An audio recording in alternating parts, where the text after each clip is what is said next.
Good morning, welcome to New Inbox. Today we're gonna look at this one. This is the Bruiser, not the original one, but a re-release version. And the kit number for this big car is 58519.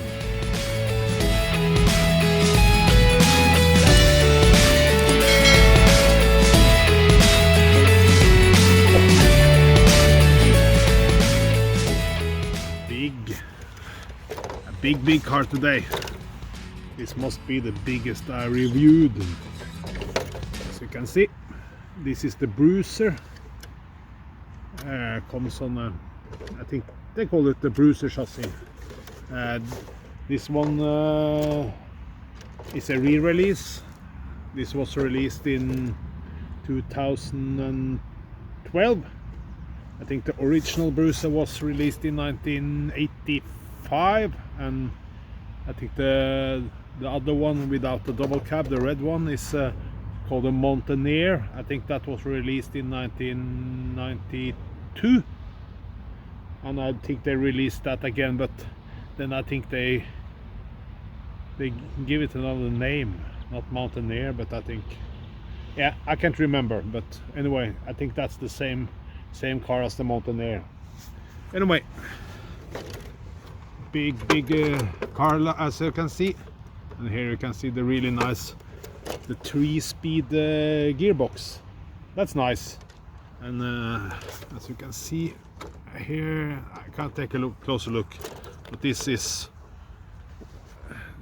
with the leaf springs, so it's kind of stiff and it's kind of realistic, but you can't drive too fast and you can't be too crazy. Of course you can, maybe you can take off some leaves. I don't know if you can do that, because here is 1, 2, 3 leaves, but you can't take off too many, because this is, I don't know, it's kind of heavy. It must be at least 2-3 kilos. So, but I know you can buy some softer springs, so it flexes. You can see here it's not much, but I really like it.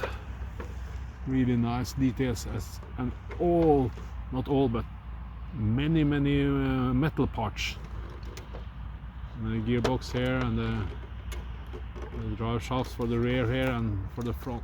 We'll take a closer look. But anyway, I built this for my friend, I don't know, maybe 5-6 years ago, so yeah, it's really nice.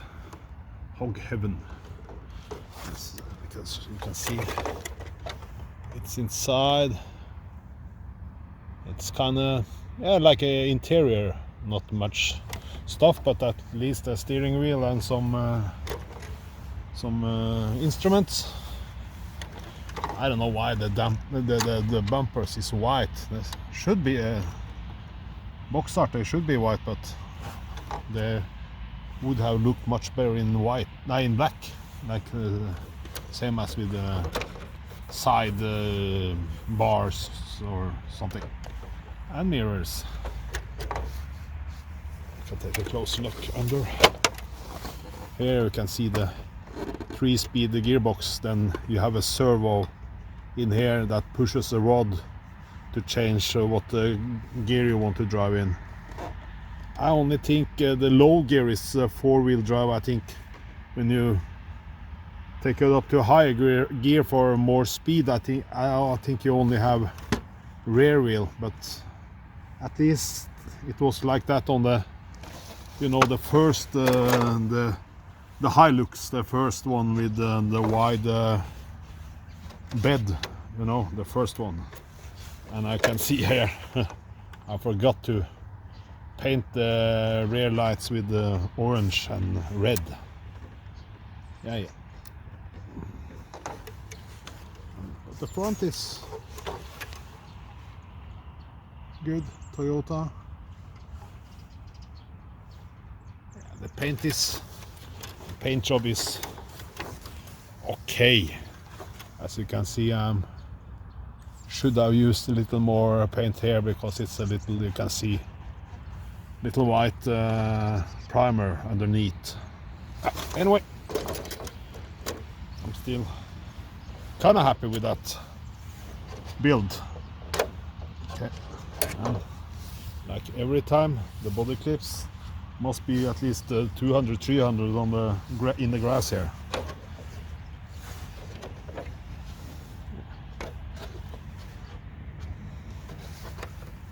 Here you can see.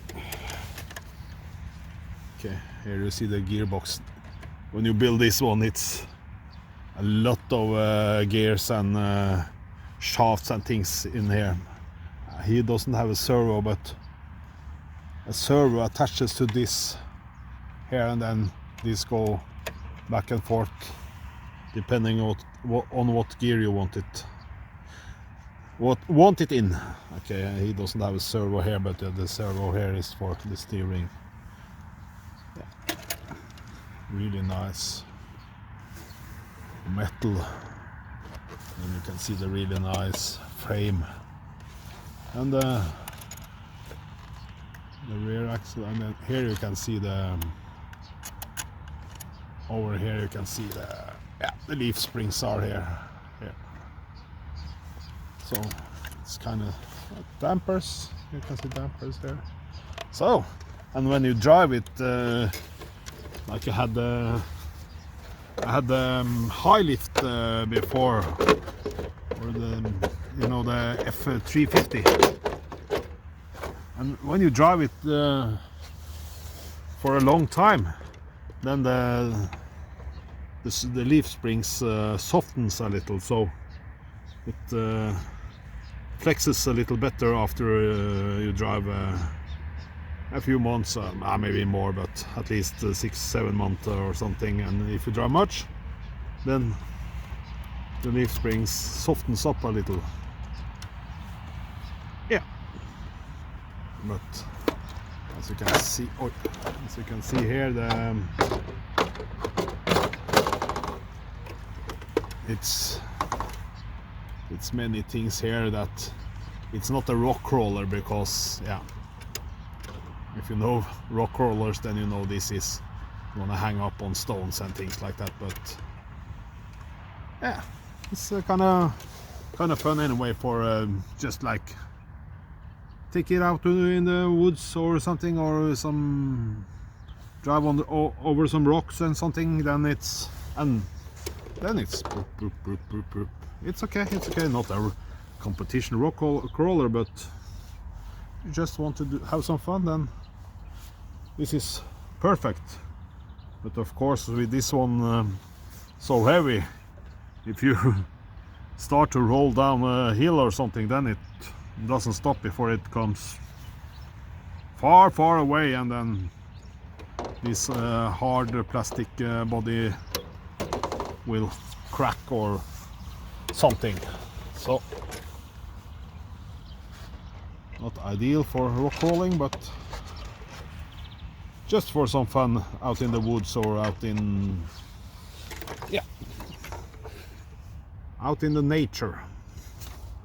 Okay, today it was the biggest, heaviest car I ever reviewed, but it was nice. I remember building this. It was fun. It's a lot of work, because this is the gearbox, and it's many things. Not like building one of the modern kind of cars with only plastic and one gearbox and things like that. So this has been fun. Next time it will not be as big and heavy as this, but I'm really sure it's gonna be a nice car anyway. Okay, I see you guys on the next one.